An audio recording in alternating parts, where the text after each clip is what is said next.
तो या let's continue with your topic of nuclear chemistry. ठीक है, लास्ट लेक्चर के अंदर हम लोगों ने डिस्कस कर रहे थे स्टेबिलिटी ऑफ न्यूक्लियस। ओके, इसके अंदर मैंने सबसे पहले आपको binding energy and binding energy पर न्यूक्लियॉन्स का आपको करवा दिया था, राइट। इसकी थ्योरी आप लोगों को सबको कंप्लीटली करवा दी है। बाइंडिंग एनर्जी कैलकुलेट कैसे करते हैं एंड बाइंडिंग एनर्जी पर न्यूक्लियॉन्स को कैलकुलेट कैसे करते हैं। ठीक है, ये दोनों की दोनों चीजें हम लोगों ने क्लास के अंदर डिस्कस कर रखी हैं। उसके बाद नेक्स्ट हम लोगों ने स्टार्ट किया था ratio of neutrons and protons.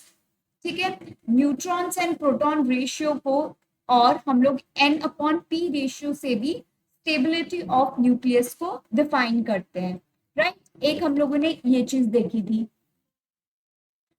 Okay, या इसके अंदर हम लोगों ने चेक किया था, मैंने आपको बस इतना बताया था। इसके अंदर मैंने सिर्फ और सिर्फ आपको ये चीज बताई हुई थी कि अगर आपका कोई भी न्यूक्लियस है, उसका एन अपॉन पी का रेशियो 1 to 1.52 की रेंज के अंदर आ रहा है, तो वो कैसा है? स्टेबल है। क्या है? आपका स्टेबल न्यूक्लियस है। Okay, got it. मैंने आप लोगों को कुछ पॉइंट्स कर केसेस करवाना इस चीज की। हाँ, एक इस चीज की स्टेबिलिटी को हम लोगों ने एक ग्राफ के थ्रू पढ़ा। ठीक है, हम लोगों ने यहाँ पे नंबर ऑफ न्यूट्रॉन्स लिखा। ठीक है, और यहाँ पे हम लोगों ने लिखा नंबर ऑफ प्रोटॉन्स। ओके, मैंने आप लोगों को यहाँ पे कुछ नंबर्स ऑफ न्यूट्रॉन्स प्रोटॉन्स करके ग्राफ बनाया था। ठीक है, लीनियर ग्राफ आएगा। लीनियर ग्राफ कब आएगा? जब हमारा एन अपॉन पी की वैल्यू 1 आ जाए। ठीक है, बट आपको मैंने तो एक रेंज लिखवाई हुई है, कहां से? 1 से लेके 1.52 के बीच में। इट सिंपली मीन्स दैट यहाँ पे एक इस ग्राफ की कुछ रिप्रेजेंटेशन इस तरीके की होगी। अगर मैं इसको थोड़ा और नीटली और दूसरे पेन से ड्रॉ करूं तो मैं ऐसे कर सकती हूँ। यहाँ पे एक और लाइन आएगी जो आपकी लीनियर से अबव होगी, हल्की सी स्लाइटली अबव होगी, राइट। इस चीज को, इस वाली लाइन को, यहाँ पे स्मॉल स्मॉल से डॉट डॉट से ये वाला ग्राफ बना हुआ है, इसको हम लोग स्टेबिलिटी बेल्ट बोलते हैं। ठीक है, स्टेबिलिटी बेल्ट का मतलब है जिन एटम के न्यूक्लियाई इस बेल्ट के अंदर लाई कर रहे हैं, मतलब इस रेंज के अंदर लाई कर रहे हैं, they all are stable nuclei. Got it? इतना पॉइंट समझ आ गया था। उसके बाद हम लोगों ने कुछ केसेस डिस्कस करना स्टार्ट किए थे। उस केसेस के अंदर हम लोगों ने ये चेक किया था कि कुछ एलिमेंट्स यहाँ पे प्रेजेंट होंगे below the stability belt and some elements are lying अबे अबव द स्टेबिलिटी बेल्ट। ठीक है, तो जो एलिमेंट स्टेबिलिटी बेल्ट के बिलो लाई कर रहे हैं एंड जो एलिमेंट स्टेबिलिटी बेल्ट के अबव यहाँ पे लाई कर रहे हैं, ये सारे के सारे एलिमेंट्स कैसे हो गए? आपके अनस्टेबल एलिमेंट्स है। ठीक है, but these elements also want to attain a stability, right. किसी ना किसी पॉइंट पे जाके ये एलिमेंट भी खुद को स्टेबल करेंगे, इनका अनस्टेबल न्यूक्लियस है। तो ये वाले एलिमेंट्स कैसे अपने आप को स्टेबलाइज करेंगे? ठीक है, उसके मैंने आपको कुछ पॉइंट्स लिखवाना स्टार्ट कर दिए थे, कुछ केसेस लिखवाना स्टार्ट किए थे। ठीक है, सबसे पहला केस जो अभी हम लोगों ने क्लास के अंदर डिस्कस कर लिया है, that is case number 1। Case number 1 किसका था? हमारे पास the elements lying below the stability belt। ठीक है, it simply means that I'm talking about these elements, right? These dots which are lying below the stability belt। okay, those elements which are lying below the stability belt मतलब कि उनका n by p की value 1 से n by p की value क्या है? Small then 1 है। or I can say that number of neutrons are lesser और लोअर, लेसर लिख लो, नंबर ऑफ न्यूट्रॉन्स कैसे हैं, लेस देन। तो ठीक है, तो इसके अंदर मैंने आपको कुछ पॉइंट्स करवाना स्टार्ट करा दिए थे। Number A point, first point हम लोगों ने किया था, जो न्यूक्लियस के, जिन न्यूक्लियस के अंदर नंबर ऑफ न्यूट्रॉन्स कम है, तो वो क्या कर सकते हैं, या तो वो अपने अंदर में से पोजिट्रॉन को एलिमिनेट कर दें।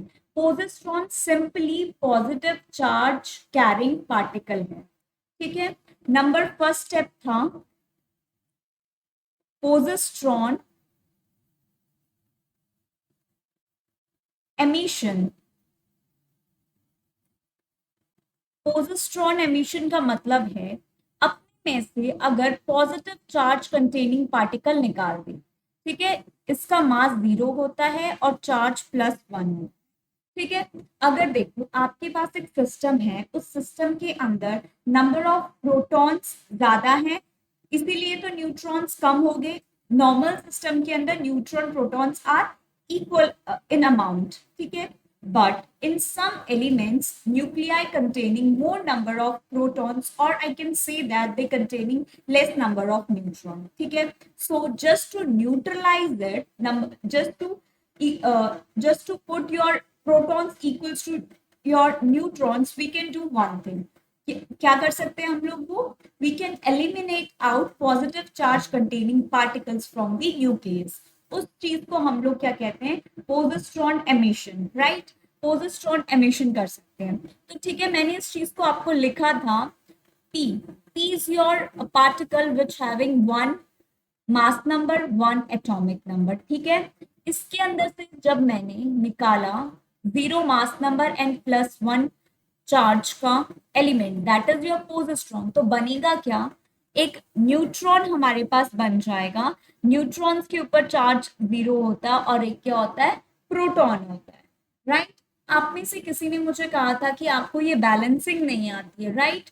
तो मुझे ये बैलेंसिंग आपको यहाँ पे रिकॉर्डेड लेक्चर के अंदर नहीं दूंगी, मैं आपके सामने क्लास के अंदर आपके साथ डिस्कस करूंगी, ठीक है। ये अभी रिकॉर्डेड में मतलब आपको ऐसे नहीं प्रोवाइड करूंगी, हम लोग लाइव लेक्चर के अंदर आपके डाउट्स लेके इस चीज को आपको समझा दूंगी, ठीक है।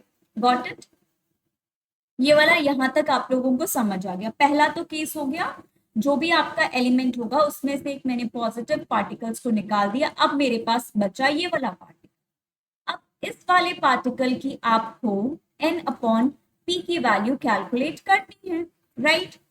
इसकी जो 1 अपॉन p की वैल्यू क्या हो जाएगी, नंबर ऑफ न्यूट्रॉन्स कितना है, 1 है, प्रोटॉन 0 है, इट सिंपली मीन दैट 1 हो जाएगा इसका आंसर, ठीक है।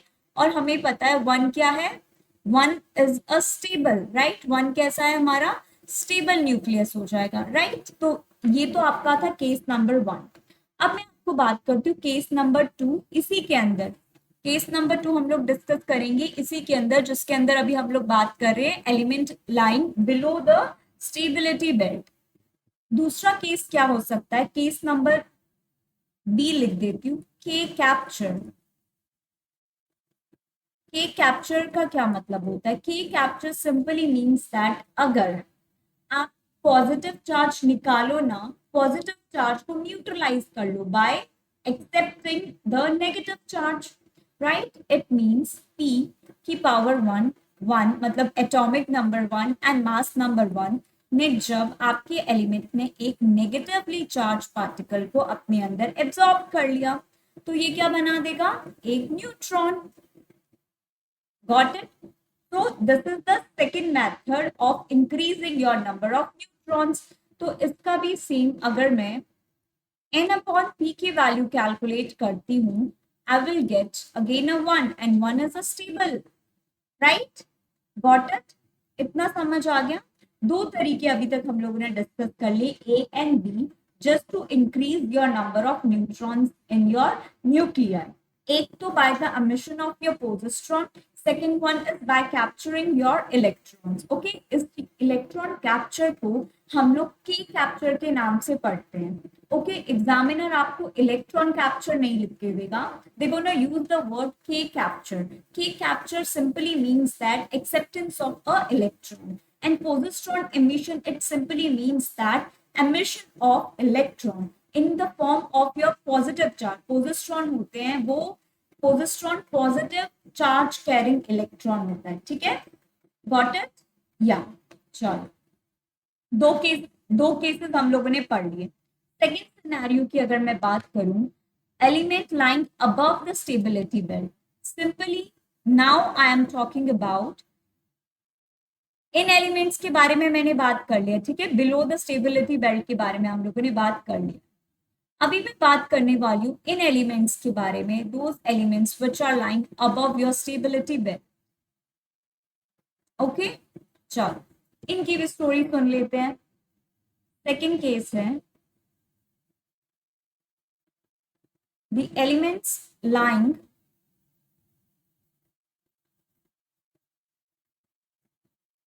above the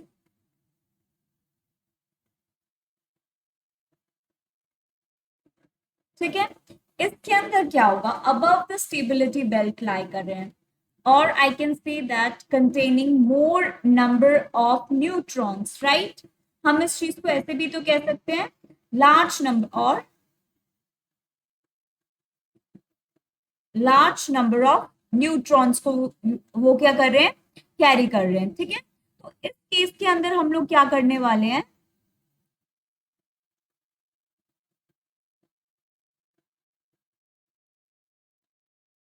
अभी न्यूट्रॉन्स क्या है हमारे पास ज्यादा है, तो हम लोग न्यूट्रॉन्स को कम कैसे कर सकते हैं, न्यूट्रॉन्स को आप कम सिंपली कैसे कर सकते हैं, क्या तरीका होता है, आप एक बार खुद पॉज करके समझो, इसको हम लोग कैसे न्यूट्रॉन को कम कैसे कर सकते हैं।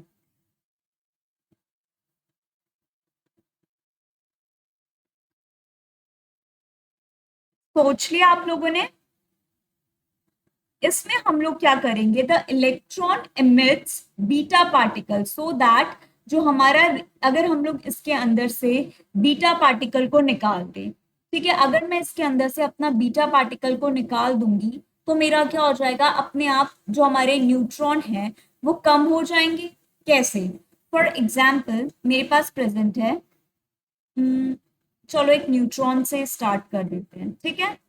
अगर ये न्यूट्रॉन है, इसमें से मेरे को क्या क्या निकालना पड़ेगा, एक तो मैं पहले प्रोटॉन बना लेती हूँ, प्लस अगर मैं इलेक्ट्रॉन को या फिर बीटा पार्टिकल को निकाल, ठीक है, by the removal of my beta particle को अगर मैं निकाल दूं, ये देखो यहां से अब ये वाला एलिमेंट बन रहा है, ठीक है, ये वाला एलिमेंट बन रहा है। इस एलिमेंट के अंदर क्या होगा, हम लोग क्या कर सकते हैं, अपना जो पार्टिकल है, आपको इस ये वाले से इसको समझाने से अच्छा है, वेट ये भी एक अच्छा एग्जांपल है, बट मैं इससे ज्यादा आपको एलिमेंट ही ले लेती हूँ, ठीक है।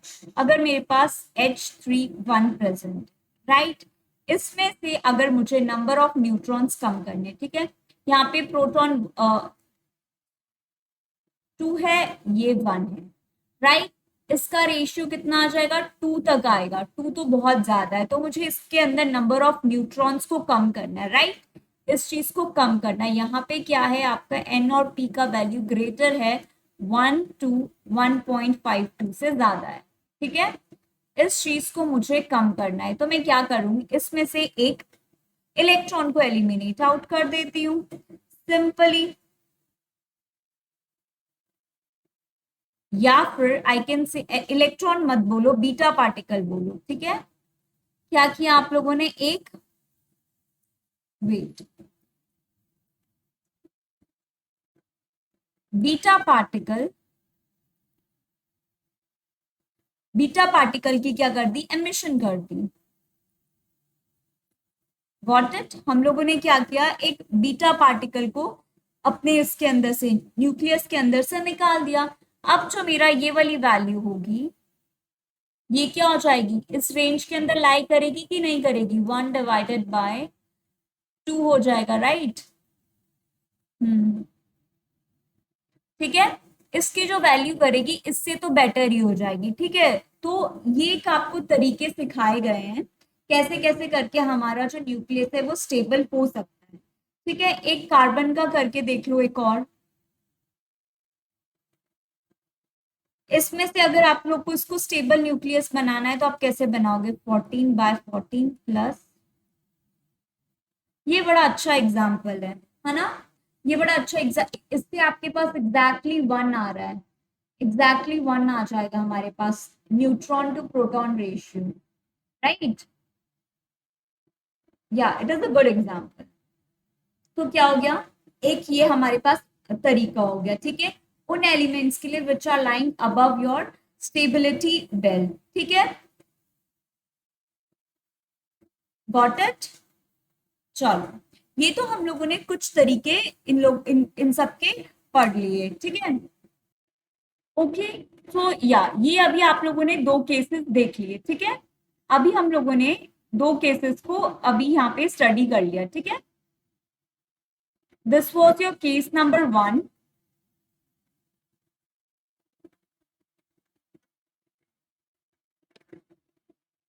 केस नंबर 1 किसका था? The element lying below your stability belt, right? और नेक्स्ट था element lying above the stability belt. ये दो केसेस कंप्लीट हो गए। नेक्स्ट अभी हम लोग डिस्कस करने वाले हैं very important radio active elements के बारे में। सुनो, यहाँ पे हम लोग क्या करने वाले हैं, जो आपका थर्ड है उन एलिमेंट के बारे में, the elements having mass number greater than, or I can say that larger than 209 and atomic number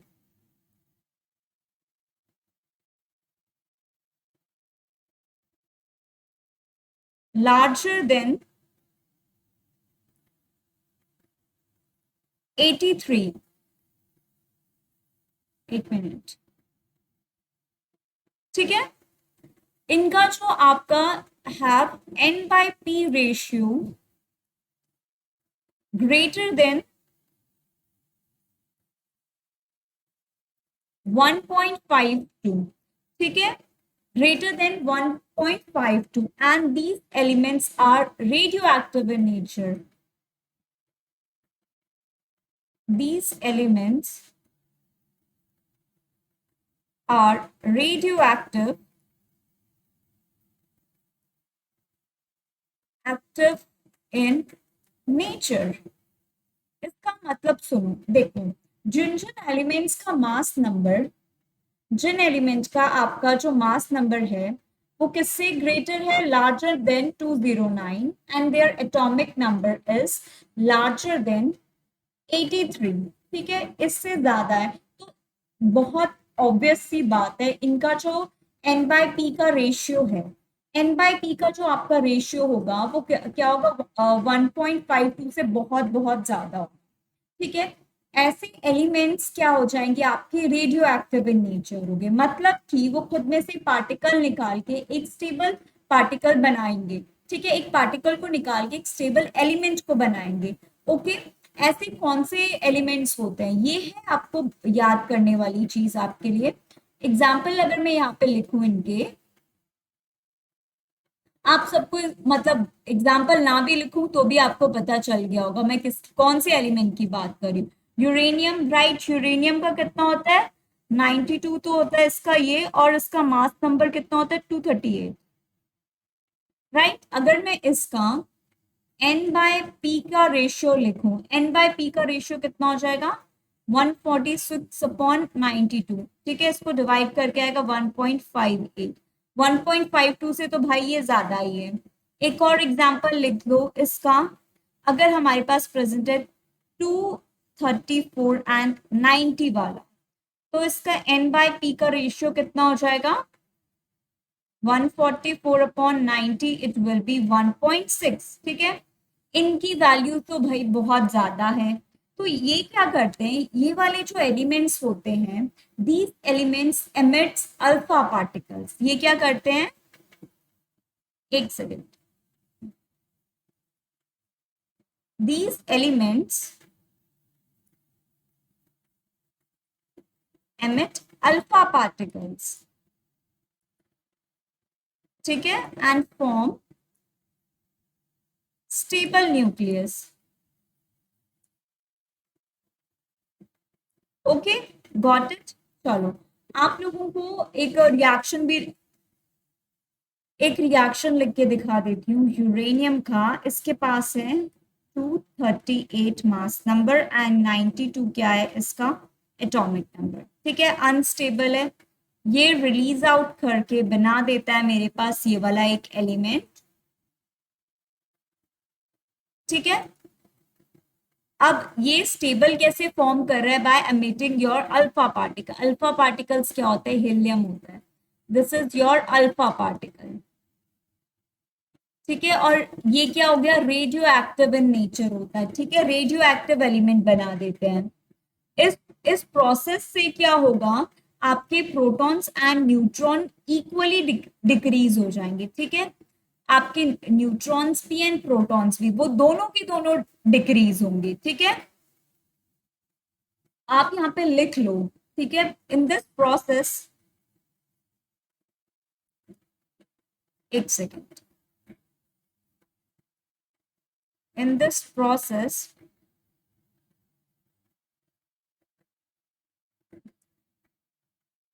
number of protons and neutrons decreases equally, right? Equally, and the n by p ratio also decreases. ठीक है, ये वो वाला case हो जाएगा।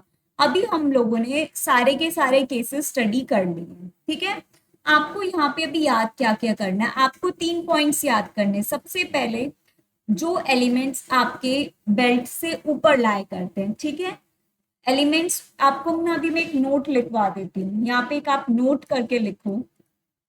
जितना भी अभी तक हम लोगों ने पढ़ा हुआ है उसकी एक स्टोरी लिख लो। ठीक है, यहाँ पे सबसे पहला केस, सबसे पहला वाला केस किसका था? एग्जाम में क्वेश्चन आता है ऐसे, the elements which are lying above the below the stability belt, वो क्या एमिट करते हैं, वो क्या कैप्चर करते हैं? तो आप लिख लो। ठीक है, जो एलिमेंट्स लाइंग बिलो, सबसे पहले हम लोगों ने किसकी बात की थी? Below the stability belt. Stability, इनके दो पॉइंट्स हम लोगों ने पढ़े हैं। क्या पॉइंट पढ़ा हुआ है दो हम लोगों ने? एक तो हम लोगों ने ये पढ़ा हुआ है, ये प्रोटॉन की एमिशन कर देते हैं, राइट?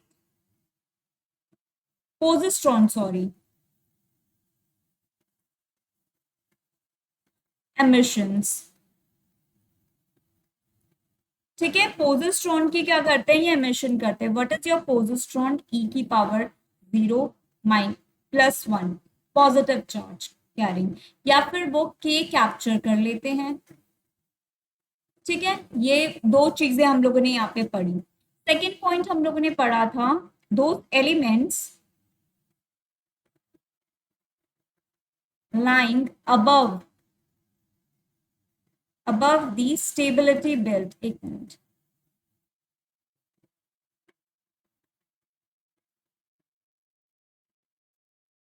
ठीक है, ये वाले एलिमेंट्स क्या करते हैं? आपके अ, उसको बीटा पार्टिकल को एमिट कर देते हैं। ठीक है,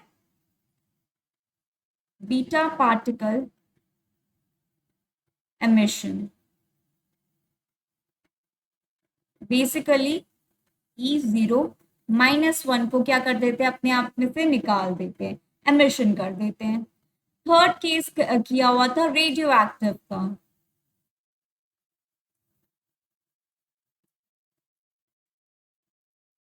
एलिमेंट्स, ठीक है, जिनका पी भी हाई होता है एंड एन की वैल्यू भी हाई होता है, ये क्या करते हैं? अल्फा पार्टिकल की एमिशन। ठीक है, बेसिकली He4 और 2 को निकाल देते हैं खुद में से। ठीक है, ये तीन अभी हम लोगों ने इतना अभी के क्लास के अंदर पढ़ा है। ठीक है, ये 3 स्टेप हैं। इन तीनों स्टेप के थ्रू एक न्यूक्लियस अपने आप को स्टेबलाइज कर सकता है। Got it? इतना अभी तक हम लोगों ने इतनी स्टोरी कर ली है। अभी तक मैंने आपको एक बाइंडिंग एनर्जी वाला करवा दिया, दूसरा आपको करवा दिया ये किसका, एक बाइंडिंग एनर्जी वाला हमारा कंप्लीट हो गया, दूसरा हो गया हमारे पास a ratio of neutrons upon proton का, राइट। ये दो हो गए हैं कंप्लीट। एक मैजिक नंबर वाला लास्ट, एक मतलब एक और कर लो, इसके बाद एक न्यूक्लियस फोर्सेस वाला बचेगा, ठीक है। तो थर्ड अगर मैं बात करूं, न्यूक्लियस की स्टेबिलिटी हम लोग चेक कर सकते हैं bye calculating by using your magic numbers. Seriously, these numbers are your magic numbers. ठीक है, स्टेबिलिटी नंबर बोल दो और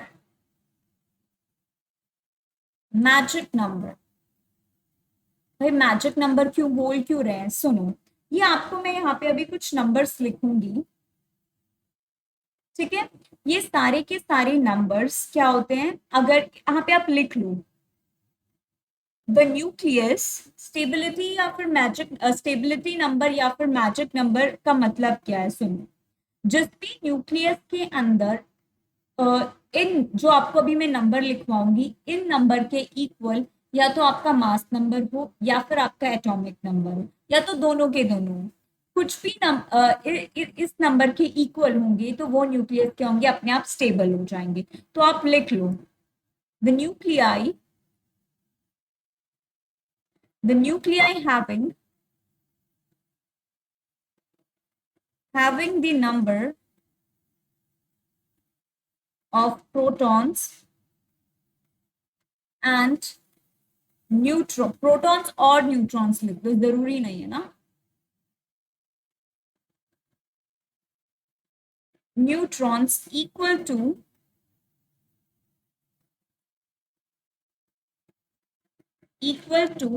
किसके, 2,8 हो, 2 हो, 8 हो, 2020 हो, 8080 हो, 2828 हो, मैंने तो मतलब ऐसे याद रख रखे हैं, ठीक है। 28 हो गया, फिर 82 हो या फिर 50 हो और 126 हो, ये नंबर्स हैं, ठीक है। 28 याद रख लो, उसके बाद 2020, 8080, 2828, 8282, ठीक है। 50 एंड 126 अगर इन नंबर के इक्वल होंगे आर स्टेबल, क्या होंगे, स्टेबल देन अदर्स, ठीक है। इसका मतलब है किसी भी कोई भी न्यूक्लियस दे रखा होगा और उसके अंदर ये वाले नंबर्स के क्या होंगे, आपके या तो प्रोटॉन्स न्यूट्रॉन हो, एटॉमिक नंबर या फिर आपके मास नंबर होंगे, वो वाले एलिमेंट्स क्या हो जाएंगे, अपने आप स्टेबल हो जाएंगे। तो अगर आपके पास एग्जाम में अगर एग्जामिनर ने लिखा हुआ है एक्स है, एक्स के पास 80 ये है और यहाँ पे लिख लो 126 है, बी है, वाई है, कोई एलिमेंट है, रैंडम एलिमेंट दे रखा है और इसका ये कितना है 7 है और यहाँ पे कितना है 14 है। आपसे पूछा ए, एक्स और वाई में से कौन ज्यादा स्टेबल है, तो आपको क्या करना है, आपको you have to simply check your number of protons and your mass number, या फिर न्यूट्रॉन्स निकालो, आपकी मर्जी है, ठीक है। अगर आपको डायरेक्टली दिख रहा है कि यहाँ पे कितना है 80 है, 80 मेरा एक मैजिक नंबर है और 126 भी एक मेरा मैजिक नंबर है, तो मैंने ये चीज पढ़ी थी, किसी भी न्यूक्लियाई का प्रोटॉन्स न्यूट्रॉन मैजिक नंबर के इक्वल आता है, कोई भी एक, जरूरी नहीं है कि दोनों के दोनों ही होना चाहिए। अगर मैं यहाँ पे 154 भी लिख देती, इन दोनों में से फिर भी मेरा एक्स ही स्टेबल होता है, ठीक है, मोर स्टेबल होता है एज कंपेयर टू वाई। कोई एक हो या फिर दोनों हो, मतलब कि और लिखा हुआ है ना यहाँ पे, या तो सिर्फ और सिर्फ प्रोटॉन हो या फिर न्यूट्रॉन हो या फिर दोनों के दोनों हो, कोई एक हो या फिर दोनों के दोनों हो, तो वो वाले एलिमेंट्स क्या हो जाते हैं, आपके स्टेबल हो जाते हैं। कैसे होते हैं वो, आपके बहुत ज्यादा स्टेबल न्यूक्लियाई बन जाते हैं, ठीक है। गॉट इट, आई होप आपको ये मैजिक नंबर्स बाय हार्ट हो जाए। मैंने तो सिर्फ और सिर्फ देखो 2 याद रखा है और 8 और एक 50 एंड 126, ठीक है, 126, ये तीन ये चार नंबर आप इजीली याद कर लोगे, बाकी इसी से बन जाएगा। देखो 2 है, एक बार 20 लिख लो, एक बार 80 लिख लो, एक बार 28 कर दो, एक बार इसका उल्टा 82 कर दो, ठीक है। इन चार नंबर की हेल्प अगर आपको याद होगा तो पहले दो की हेल्प से आप बाकी चार को और लिख सकते हो, ठीक है। तो मेरे को सिर्फ और सिर्फ 2 याद रहता है, 8 याद रहता है, 126 एंड 5। 126 पे थोड़ा सा हो जाता है, बट धीरे धीरे आपको याद हो जाएगा, इतना कुछ चीज है, ठीक है। ये मैजिक नंबर जरूर बाय हार्ट रखना, ठीक है। ये सच में एक मैजिक नंबर, एग्जाम में ये मैजिक करेंगे ही करेंगे, डोंट वरी, ठीक है। अभी आपका ये मैजिक नंबर हो गया। 3 टॉपिक्स हम लोगों ने स्टेबिलिटी ऑफ न्यूक्लियस के अंदर कवर कर लिए। एक टॉपिक अभी आपका बच रहा है, that is your nuclear forces, ठीक है। न्यूक्लियर फोर्सेस वो मैं आपको कल के लेक्चर के अंदर करवा देती हूँ, ठीक है। वो मैं आपको कल के लेक्चर के अंदर करवाऊंगी, ठीक है। फोर्थ प्रॉपर्टी है, उसके बाद ये आपका स्टेबिलिटी वाला खत्म हो जाएगा, ठीक है। न्यूक्लियर फोर्सेस पे हम लोग कल कल डिस्कस करेंगे, ओके। सो या, थैंक यू।